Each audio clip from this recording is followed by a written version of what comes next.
Hello everyone. आज हम जो डिस्कस करेंगे वो है numerical part, lecture number second, electricity.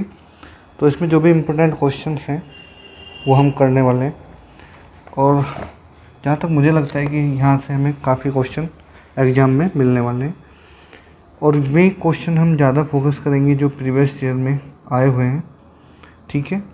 तो हमारे साथ जुड़े रहें और ये सीरीज चलती रहेगी तब तक एग्ज़ाम होंगे, ओके। तो क्योंकि बाद में फिर याद नहीं रहता, तो मैं एक इन्फॉर्मेशन अभी दे देता हूँ।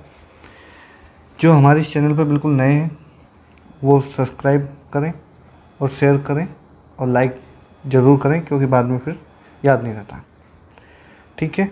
तो चले हम सबसे पहले जो न्यूमेरिकल है उसको शुरू करते हैं। चलिए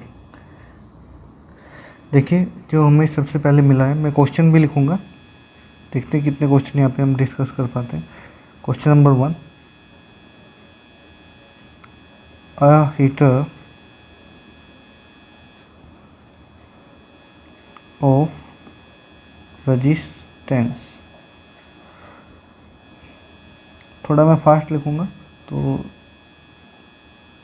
कोई दिक्कत नहीं है, तो थोड़ा जल्दी ही मैं बोलूँगा, जिसको समझ ना आए तो वो लिख सकता है जब मैं बोलता हूँ। क्वेश्चन को रीड भी मैं करूँगा, ठीक है। Is connected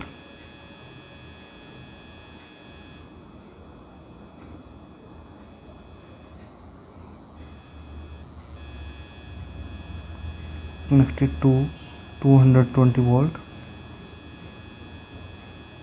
line. How much current will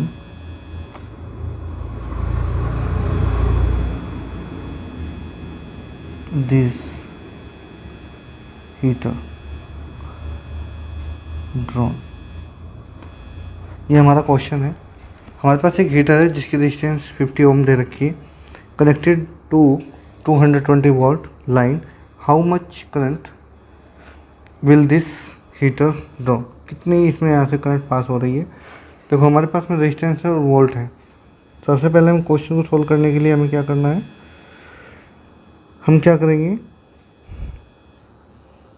हम सबसे पहले देखेंगे कि हमको क्या मिला है। तो हमको पता लगा कि हमारी रेजिस्टेंस दे रखी है 50 ओम की, और जो वोल्ट है वो भी दे रखा है 220 वोल्ट, और मेरे से क्या पूछा गया है, करंट पूछी गई, मतलब आई पूछी गई है।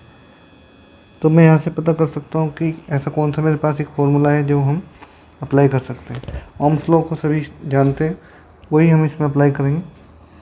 ओम फॉर्मूला लिखेंगे, V equal to I R, और हमें तो आई निकालना है, आई वी अपॉन में आर। तो V हमें मिला है 220 वोल्ट और यहाँ पे मिला है 50 ओम। इनकी यहाँ पे SI यूनिट्स का ध्यान रखेंगे। कभी कभी क्या होता है कि SI यूनिट में डिफरेंस आता है, कोई अलग फॉर्मेट में मिल जाती है, तो उससे क्या होता है कि हमारा आंसर रॉन्ग होता है। जैसे मैं मान लूँ कि यहाँ पे किलो वोल्ट दे देता, 200 किलो वोल्ट दे देता, और यहाँ पे ओम में दे देता, तो ये हम अगर डिवाइड करते तो इससे हमें जो आंसर मिलता वो रॉन्ग मिलने वाला था, ठीक है। तो ये ज़रा ध्यान रखेंगे, बाकी और कुछ नहीं है, बड़े सिंपल न्यूमेरिकल होते हैं, और ये सबसे सिंपल न्यूमेरिकल है। अगर आप स्टैटिक कर रहे हैं तो ओम्स लॉ को हम इस तरीके से कर सकते हैं, ठीक है। उसके बाद हम सेकंड न्यूमेरिकल, यहाँ पे मैं इसी में बता देता हूँ क्योंकि मैं ज़्यादा न्यूमेरिकल डिस्कस नहीं करूँगा, तो एक एक टाइप के एक एक क्वेश्चन मैं यहाँ पे लूँगा। अगर हमसे यहाँ पे करंट पूछिए, कई बार क्या होगा कि यहाँ से हमें करंट देगा और रेजिस्टेंस मीन्स हमें यहाँ पे V equal to I R में से कोई दो वैल्यू देगा और हमें तीसरी वैल्यू को फाइंड आउट कराएगा, तो उसका हमें ध्यान रखना है और कौन सा फॉर्मूला इसमें हमने लगाना है। तो इससे हम प्रॉब्लम को सोल्व कर सकते हैं, ठीक है। चलो नेक्स्ट क्वेश्चन हम करते हैं।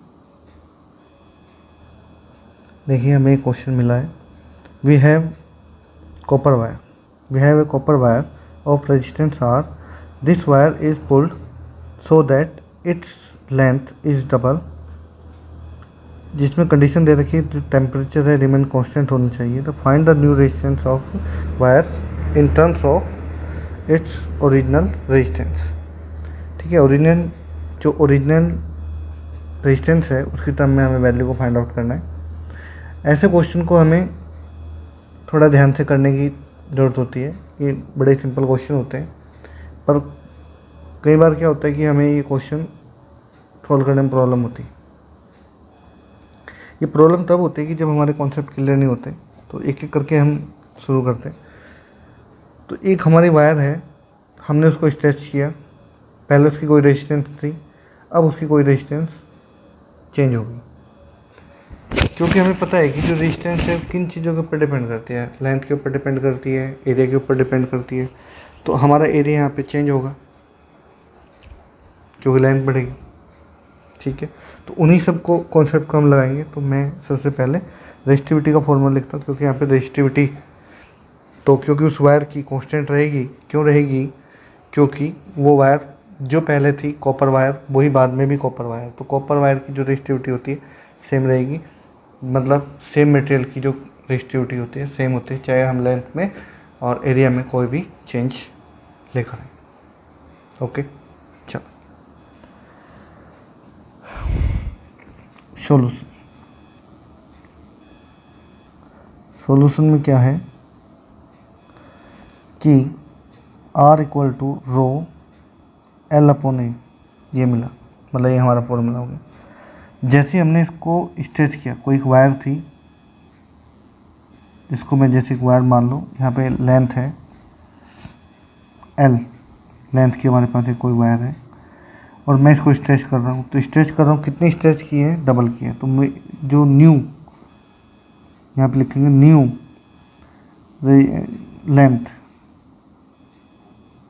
ऑफ वायर कितनी होगी?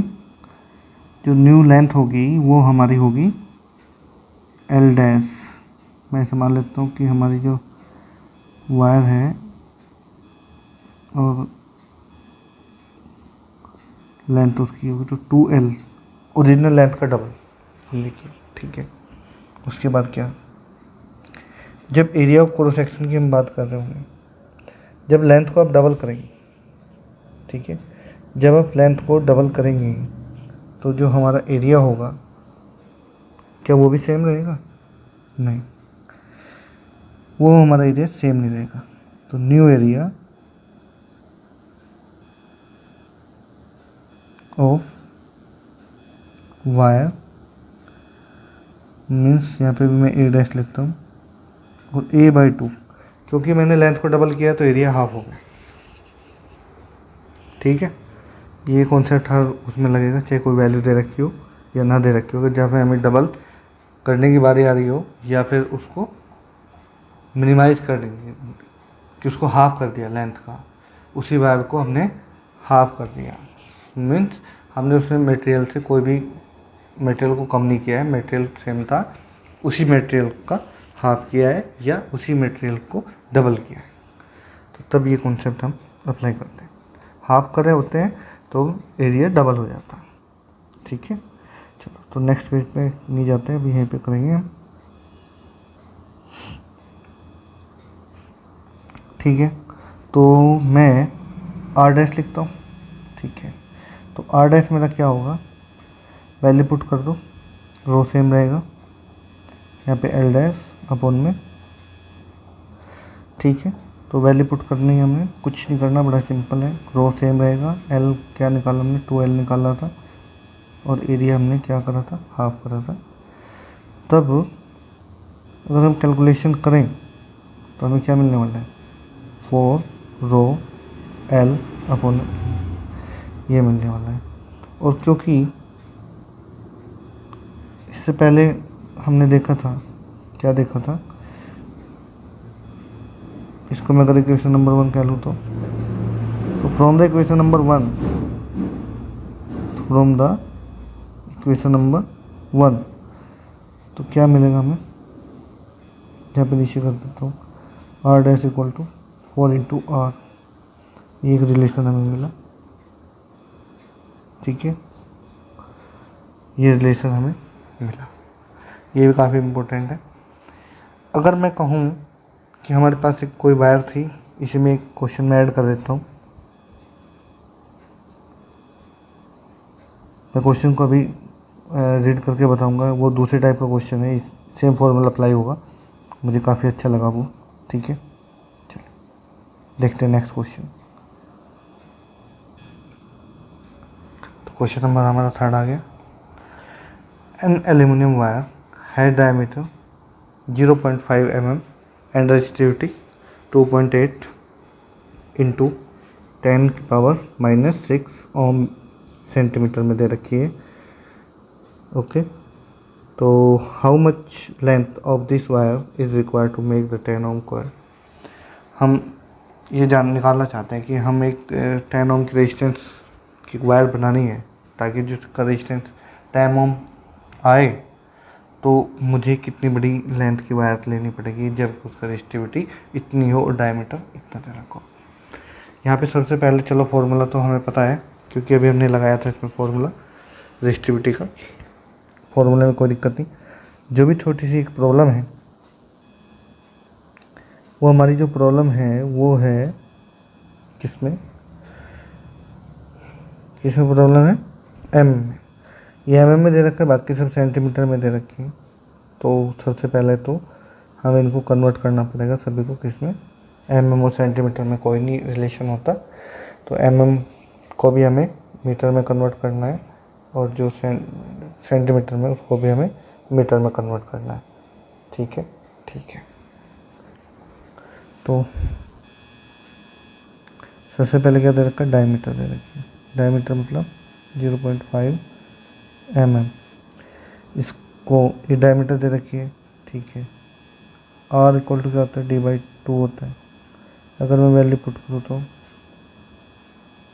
mm/2, और ये तो mm में मिलेगा, मतलब ये मिला। अब मुझे तो क्या चाहिए, मुझे तो इसको कन्वर्ट करना है, किसमें पता है ना, तो इसमें mm से सेंटीमीटर जाने में मल्टीप्लाई करनी पड़ेगी, तो कुल मिला के 3 की मल्टीप्लाई करनी पड़ेगी, पावर 110 की 2.5 इंटू 10⁻³ मीटर। ये कन्वर्ट हमने कर लिया, कन्वर्ट सभी को आता होगा, ठीक है। 1 सेंटीमीटर में कितना होते हैं, 10 mm होते हैं, और एक मीटर में 100 सेंटीमीटर होते हैं। तो कुल मिला के इसमें 10 10 10 10 3/10 10 आ जाएगा, तो मतलब 10⁻³ मतलब क्यूब। तो क्योंकि हम छोटे से बड़े में जा रहे हैं तो माइनस यूज करेंगे। और रेजिस्टिविटी रो में बोल देता हूँ, रेजिस्टिविटी की वैल्यू कितनी थी, 2.8 इंटू 10⁻⁶ ओम सेंटीमीटर दे रखा। अब हमें क्या करना है कि ये भी सेंटीमीटर में, इसको भी हमें कन्वर्ट करना है मीटर में। तो ये कितना कम है सेंटीमीटर में, तो इंटू कितना करना पड़ेगा, 10⁻⁻² की। तो मैं सीधा यहाँ पे लिखता हूँ 8 मीटर, सॉरी मीटर नहीं, ओम मीटर लिखना पड़ेगा, ओम मीटर, ठीक है। तो ये भी हमने निकाल लिया। अब एरिया ऑफ क्रॉस सेक्शन भी निकालना पड़ेगा, एरिया ऑफ क्रॉस सेक्शन। तो एरिया ऑफ क्रॉस सेक्शन में पता है, एक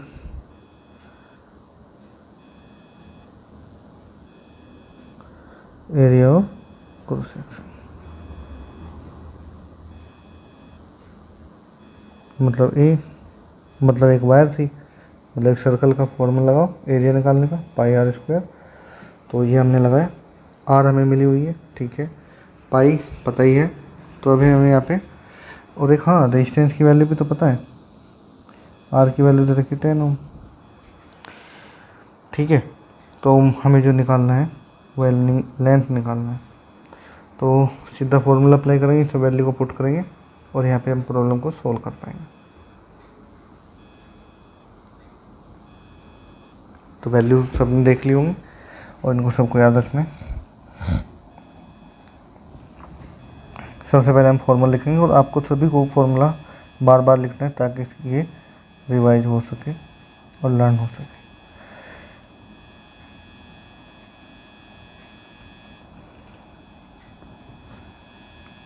एल रो, सबसे पहले हम पाई की वैल्यू रखते हैं, पाई है ना, किसकी वैल्यू निकालनी, ओहो हमें तो किसकी वैल्यू निकालनी है भाई, वो तो दिमाग से निकल ही गया, लेंथ की वैल्यू निकालनी थी ना।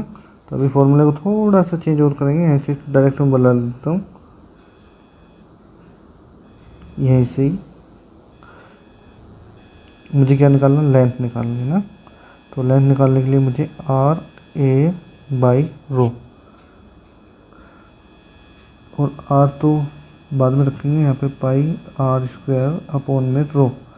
तो मैं वैल्यू पुट करता जा रहा हूँ यहाँ पे सीधा, आर है मेरा कितना 10 ओम का, पाई को यहाँ पे लिख दो, चलो वैसे तो कहीं पे भी लिख दो कोई दिक्कत नहीं, यहाँ पे लिखते हैं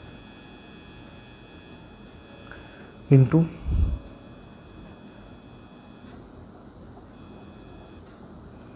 आर स्मॉल आर मतलब रेडियस, तो रेडियस है 0.25 इंटू 10⁻³ ठीक है, अपॉन में रो की वैल्यू रख दो, रो की वैल्यू 2.8 इंटू 10⁻⁸। तो ऐसे क्वेश्चन को सोल्व करने के लिए हमें सबसे पहले क्या करेंगे, पावर को सेट बिठाते हैं, नंबर को एक जगह लिखते हैं, तो जो पावर है उनको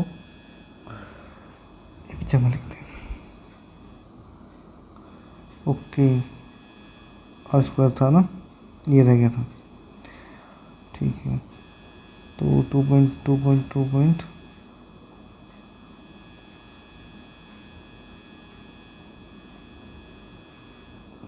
नेक्स्ट पे इधर लिखते हैं साइड में करके, तो मैंने क्या किया 25 इंटू 10⁻³ और 10⁻³ मिलकर कितना हो गया, क्योंकि हमें पता मल्टीप्लाई में पावर क्या हो जाए ऐड, तो 6 में लिख सकता हूँ, बिल्कुल लिख सकता हूँ। उसके बाद में क्या अपॉन में 7 इंटू 2.8 इंटू 10⁸ माइनस की, वो भी मैं ऊपर लेके जा रहा हूँ, तो मैं ऊपर लेके गया तो वो मुझे मिलेंगे प्लस की।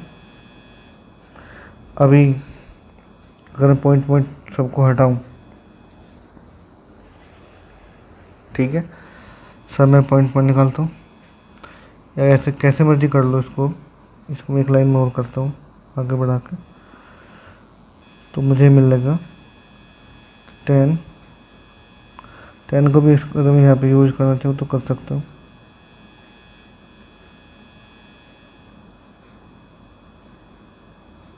चलो कर देते हैं 2 25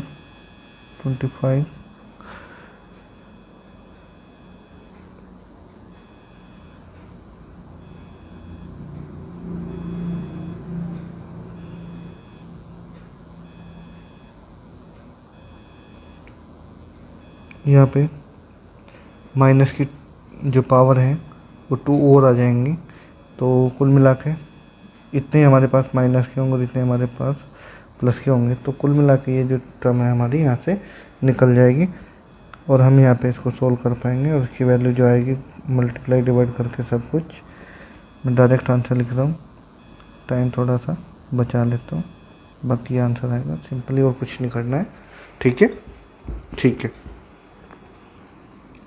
चलिए तो नेक्स्ट क्वेश्चन पे चलते हैं। अभी हम ओम्स लॉ पे चलेंगे, और जो कि कई बार एग्ज़ाम में आ चुका है क्वेश्चन, तो दोबारा भी आ सकता है, अलग अलग टाइप से वो देते हैं उसको, ठीक है। चलो मैं नेक्स्ट क्वेश्चन लिखता हूँ। यहाँ पे हम क्वेश्चन देख रहे हैं, the value of current I flowing through a conductor for a corresponding value of the potential difference V across the ends of conductor are given below। हमें एक टेबल दे रखी है V और I में, ठीक है, जो कि हमें दिख रही होगी, ठीक है, दिख रही है ना, गुड। तो हम क्या चाह रहे हैं, ये हमें टेबल दे रखी है और हमसे पूछा है कि एक तो ग्राफ को प्लॉट करना है और the second things find the resistance. तो हमको सबसे पहले ग्राफ बनाना, ठीक है, चलिए तो सबसे पहले ग्राफ बनाते हैं।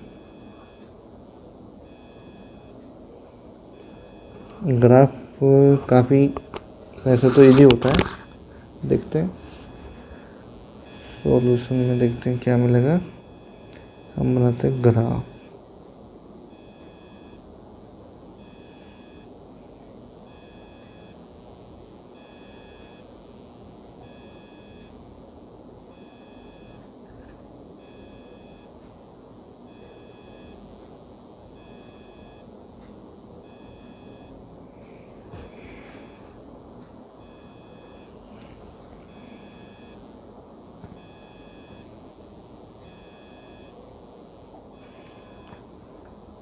वैसे तो ग्राफ ऐसा आता है, यहाँ पे हम O और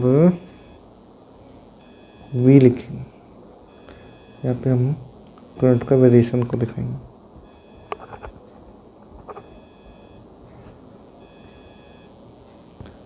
यहाँ पे कोई एक पॉइंट है, यहाँ पे कोई एक पॉइंट आएगा, यहाँ पे कोई पॉइंट आएगा, यहाँ पे कोई पॉइंट आएगा, तो इस तरीके से हमें पॉइंट मिलेंगे। तो यहाँ पे 1 2 3 4 और 5,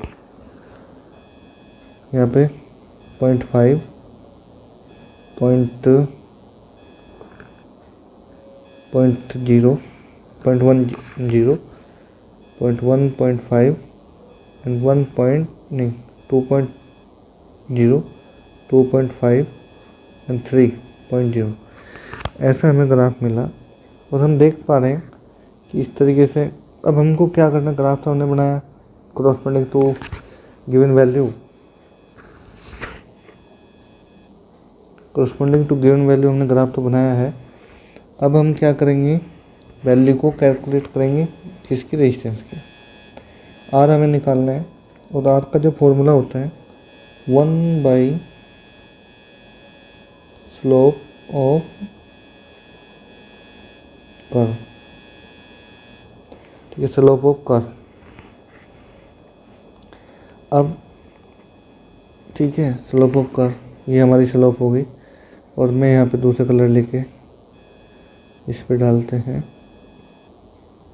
कहीं पे भी आप इसको डाल दो, ठीक है, यहाँ पे डाल दो ऐसे करके, तो या यहाँ पे ऐसे करके डाल दो, थोड़ा सा ये चेंज हो गया।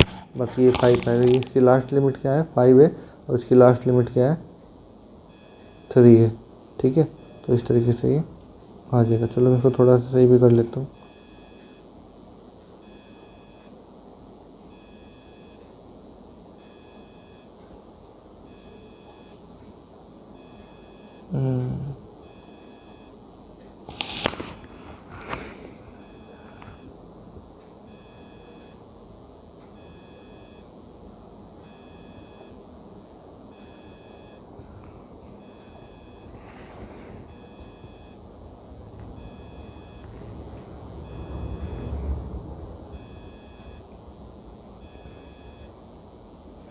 ऐसे होता, और यहाँ पे ये जो स्लोप है, यहाँ पे स्लोप हम डाल देते, तो यहाँ से मुझे डेल्टा V मिलता, और यहाँ से मैं इसको नाम दे देता हूँ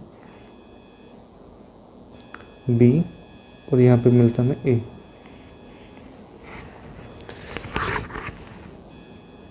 तो हम निकाल रहे हैं यहाँ पे R equal to OB by AB।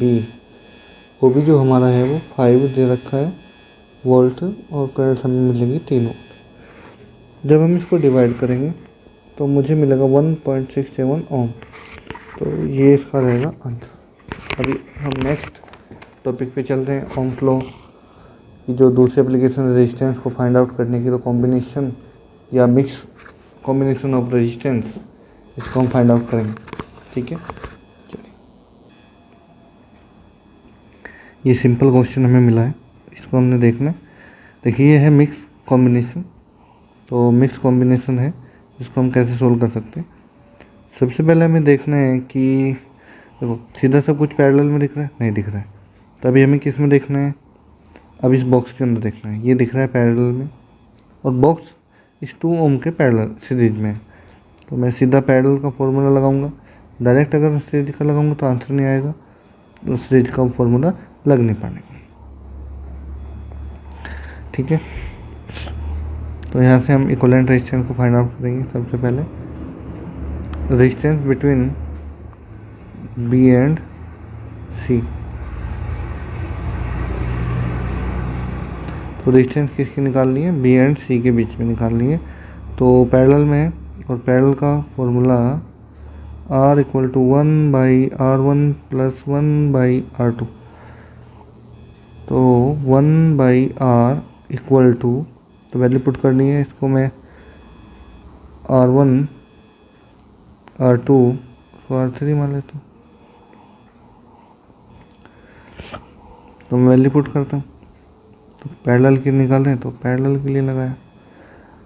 अभी मेरा 1/3 प्लस 1/6, तो एलसीएम लेंगे।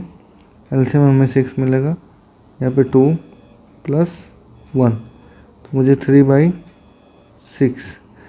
अभी मुझे क्या निकालना है, आरपी। तो आरपी में जैसे निकालूंगा तो 6/3 हो जाएगा, और ये कट के मुझे मिलेगा 2 ओम। मतलब हमारे जो पैरेलल कॉम्बिनेशन है, इसकी जो वैल्यू है वो क्या है, इसकी जो वैल्यू है वो 2 ओम आई। अब हमें क्या फॉर्मूला मिला, अब मतलब अब हमारा जो कॉम्बिनेशन किस टाइप का हुआ, ए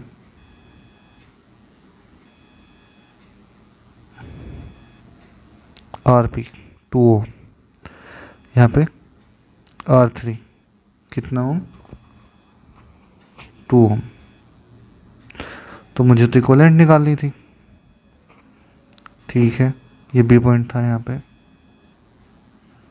तो ये हमारा रिजल्ट आएगा RS equal to R3 plus RP या R1 प्लस R2। तो R3 की जो वैल्यू है वो है हमारी 2 ओम, प्लस RP की वैल्यू भी कितनी है, 2 ओम। तो अभी हम क्या करेंगे, अभी हम क्या करेंगे, इनको ऐड करेंगे और क्या करेंगे। आंसर मिला फुल कॉम्बिनेशन का 4 ओम। ठीक है, तो आप लोगों को बिल्कुल सिंपल लग रहे होंगे। बाकी किसी को कोई डाउट रहता है तो पूछ सकते हैं, ऐसा कोई दिक्कत नहीं है कि नहीं बताया जाएगा। तो एक क्वेश्चन और मैं करता हूँ, इसको मैं डायरेक्ट करता हूँ बिना मैं क्वेश्चन लिखे। ठीक है, बिना क्वेश्चन लिखे। अभी सपोज करो हमारे पास में कॉपर वायर है, जिसकी जो रेजिस्टेंस है, ये कॉपर, क्वेश्चन नंबर ये हमारा 6 आ गया होगा। ये ए भी एक कॉपर वायर है जो कि R रेजिस्टेंस की है, और मेरे से पूछा गया है कि अगर मैं इसके कितने पार्ट कर देता हूँ, 4 इक्वल पार्ट में इसको मैं डिवाइड करता हूँ। 4 इक्वल पार्ट कट करे जा रहे हैं। ठीक है, तो 4 इक्वल पार्ट में इसको डिवाइड किया जा रहा है या कट किए जा रहे हैं। तो उस कंडीशन में हमसे पूछा गया कि रेजिस्टेंस क्या होगी। अब इनकी जो रेजिस्टेंस है, मतलब एक एक पार्ट की जो रेजिस्टेंस है वो कितनी होगी। सबसे पहला क्वेश्चन तो यही था, और फिर कॉम्बिनेशन पूछा गया, अगर उसको पैरेलल में कनेक्ट किया जाए तो फिर क्या हमें रिजल्ट मिलेगा। तो पहला क्वेश्चन क्या है कि सिंगल जो 4 हमने इसको डिवाइड किया है तो उनकी वैल्यू निकालनी है। तो ये तो सिंपल है, ठीक है, क्योंकि ये किस में कनेक्टेड है, सीरीज में। अगर सब रेजिस्टेंस सीरीज में कनेक्टेड हो, सेम वैल्यू की हो, तो टोटल रेजिस्टेंस कितना है, मतलब हमारा सीधा हम फॉर आर लिख सकते थे। तो ये भी आ रही है, तो मैं मान लेता हूँ कि R1 की जो वैल्यू है, तो R1 कर दो तो मुझे R का रिजल्ट मिलता है। तो मैं R1 की वैल्यू निकालूँ तो मुझे R/4 मिलता है। R1 यहाँ पे क्या है, R1 equal to R2 equal to R3 to R4, क्योंकि क्वेश्चन में बोला गया था कि 4 इक्वल पार्ट में किसी बार को डिवाइड किया गया। अब सेकंड आंसर निकालते हैं। अब हम क्या करेंगे कि उनको पैरेलल में कनेक्ट करते हैं। हम सबको पता है कि जब हम पैरेलल में कनेक्ट करते हैं तब हमारा जो फॉर्मूला आता है RP equal to 1/R1 1/R2 plus 1/R3 plus 1/R4। अब इनकी वैल्यू हम रखेंगे।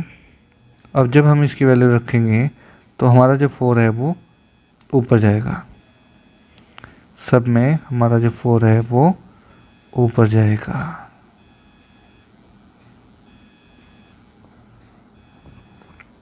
ओके, अब एलसीएम लेना होता है। एलसीएम हमारा आ गया, तो 4 + 4 + 4 + 4 हम देख रहे हैं कि 16R हमें मिला। और ये भी आंसर नहीं है, जल्दबाजी ना करें, यहाँ पे थोड़ी सी गड़बड़ होती है। क्या रहता है सॉरी क्या रहता है कि इसमें हम भूल जाते हैं कि ये अभी हमको रेसिप्रोकल करना है, तो इसको रेसिप्रोकल करें। तो ये किसकी वैल्यू आई थी, 1/RP की वैल्यू हमें मिली थी 16/R। तो मुझे किसकी वैल्यू चाहिए, RP की वैल्यू चाहिए, तो मुझे R/16 लिखना पड़ेगा। तो this is the value of RP। Okay, एक और इस लगभग इसी टाइप का क्वेश्चन है, वो भी काफ़ी अच्छा क्वेश्चन है, तो उसको भी ज़रा देखेंगे एक बार, ठीक है ना। उसमें क्या है, मैं क्वेश्चन पूरा लिखता हूँ। चलिए, ये क्वेश्चन लिखा है, a wire of resistance 20 ohm is bent in the form of closed circle, and what is the effective resistance between 2 points and the end of any diameter of circle। Question में ये कहा है कि हमारे पास एक wire थी, उस wire को हमने बेंट किया जो कि 20 ओम की थी, और उसके डायमीटर पे, और बेंट भी किस में किया हमने, सर्कुलर शेप में किया।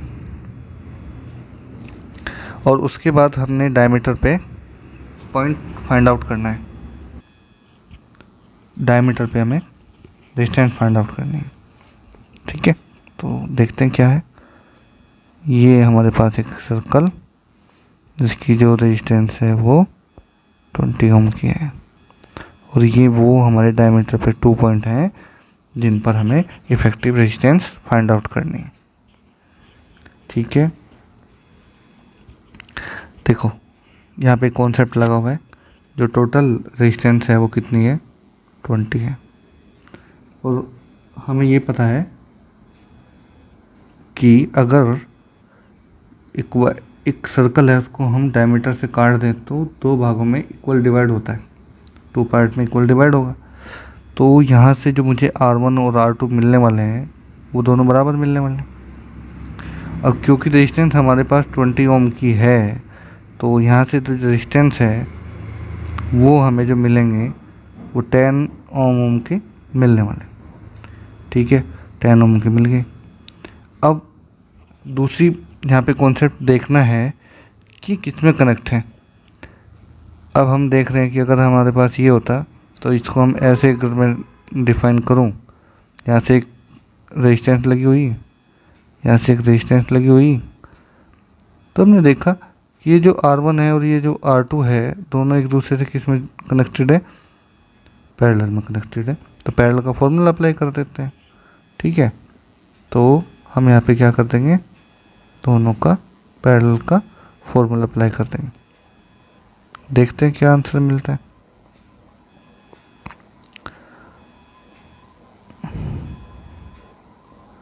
Two by 10। अब हम क्या करेंगे, रेसिप्रोकल करना होता है, तो आर पी इक्वल टू मिलता है 10/2 कटा पिटा, यहाँ पे हमें मिलेगा R P equal to 5 ohm. Okay, तो 5 ओम हमारा आंसर आ गया।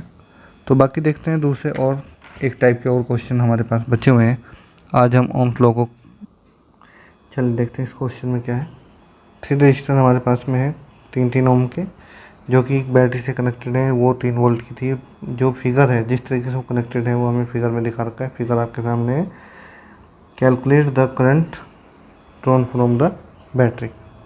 कभी कभी वोल्ट भी निकलवा लेता है किसी डिस्टेंस के लिए, और कभी ये करंट भी पूछ लेता है। तो हम इस टाइप के क्वेश्चन को कैसे सोल्व करेंगे, कैसे हैंडल करेंगे, तो अभी हम इसमें देखेंगे। ठीक है, चलिए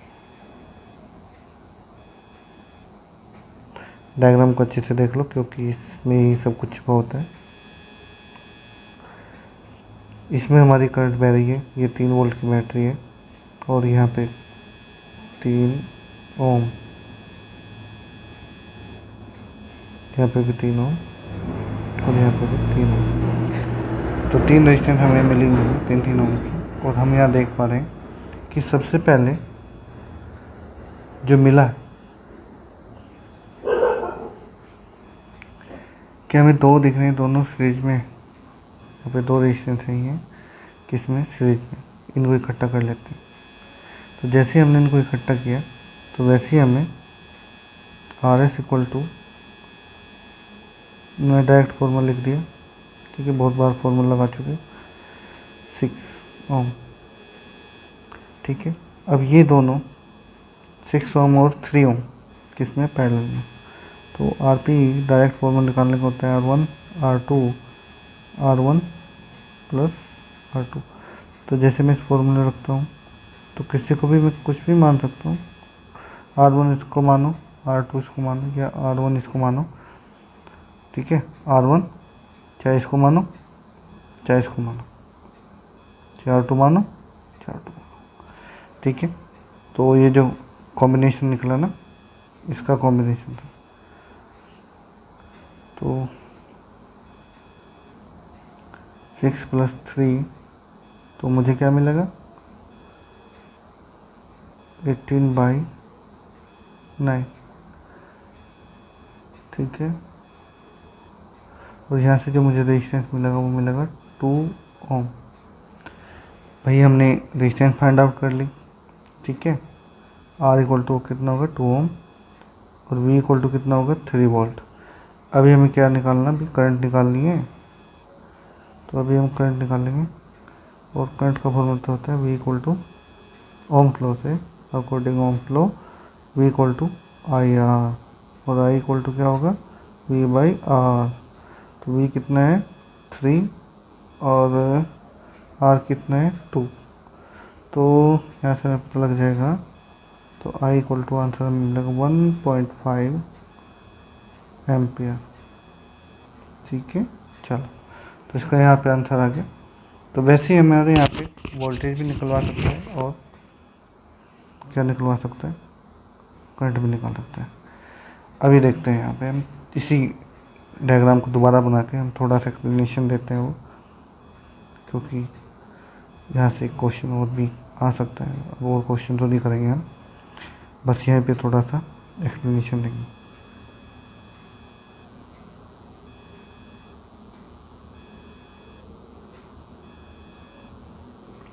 मान लो किसी बैटरी से कनेक्टेड है, इसकी रेजिस्टेंस कुछ है, इसकी रेजिस्टेंस कुछ है, और यहाँ पे कुछ रेजिस्टेंस है। हमें इससे कोई लेना देना नहीं है। हमारा जो कॉन्सेप्ट है वो किस बात को लेके है कि मान लो कि हमारे पास में इस पे यहाँ पे रेजिस्टेंस निकालनी है, सॉरी वोल्ट निकालनी है, यहाँ पे वोल्ट निकालनी है। तो कितने वोल्ट यहाँ से जाने वाले। ठीक है, तो हम कैसे निकालें, मान लो आपके पास में कोई भी वोल्ट है, कोई भी वोल्ट है, तो यहाँ पे सेम वोल्ट हमें यहाँ मिलने वाली, सेम वोल्ट हमें यहाँ पे मिलने वाली है। मीन्स अगर मैं इसको ए दूँ, इसको यहाँ पे बी दूँ, तो ए बराबर बी वोल्ट में सब क्या होंगे, आपस में इक्वल टू होंगे। ठीक है, चलो उसके बाद में क्या, उसके बाद में क्या, ये सीरीज में लगा हुआ है, यहाँ से कुछ पोटेंशियल ड्रॉप होगी। कैसे, इन दोनों को कंबाइन करके हम यहाँ पे V हमारा रहेगा, मान लो यहाँ पे 3 वोल्ट था तो यहाँ पे 3 वोल्ट रहेगा, और R यहाँ से इक्वलेंट निकाल देंगे, मान लो 3 3 3 थी तो यहाँ पे कितनी होगी, 6 ओम थी। तो यहाँ से हम करंट निकाल सकते हैं, करंट कितनी आई, इस आर्म में कितनी करंट फॉलो कर रही है वो हम निकाल सकते हैं। ठीक है, कैसे, V equal to I R से, सिंपल फॉर्मूला है, और यहाँ से हम करंट निकाल सकते हैं। तो V बाई आर करके हमें V भी पता है और R भी पता है, तो यहाँ पे पूरे सर्किट में जो करंट होती है वो कांस्टेंट ही बहेगी, यहाँ पे जो करंट होगी और यहाँ पे जो करंट होगी वो सेम होगी। उसके बाद में कभी ऐसा भी पूछ लेता है कि इस पर यहाँ पे वोल्ट तो हमारी आएगी, यहाँ पे करंट कितनी फॉलो करी होगी, मान लो ये भी 3 ओम का था, तो 3 ओम की यहाँ पे 1 एम्पियर, ठीक है 1 ही वोल्ट है, वो सॉरी यहाँ पे देखते हैं कितने एम्पियर बैठी, आई इक्वल टू 3 वोल्ट, हमारी 3 वोल्ट है और रेजिस्टेंस हमारी कितनी 3 है, तो हाँ यहाँ पे 1 एम्पियर करंट ही फॉलो करेगी अकॉर्डिंग टू दिस डायग्राम जो हमें मिला हुआ था। और ठीक है, यहाँ पे कुछ भी मतलब किसी एक आर्म के लिए, किसी भी रेजिस्टेंस के लिए हम यहाँ पे रेजिस्टेंस को फाइंड आउट कर सकते हैं। तो बहुत ही सिंपल है और इस तरीके से हम कोई भी प्रॉब्लम को सॉल्व कर सकते हैं।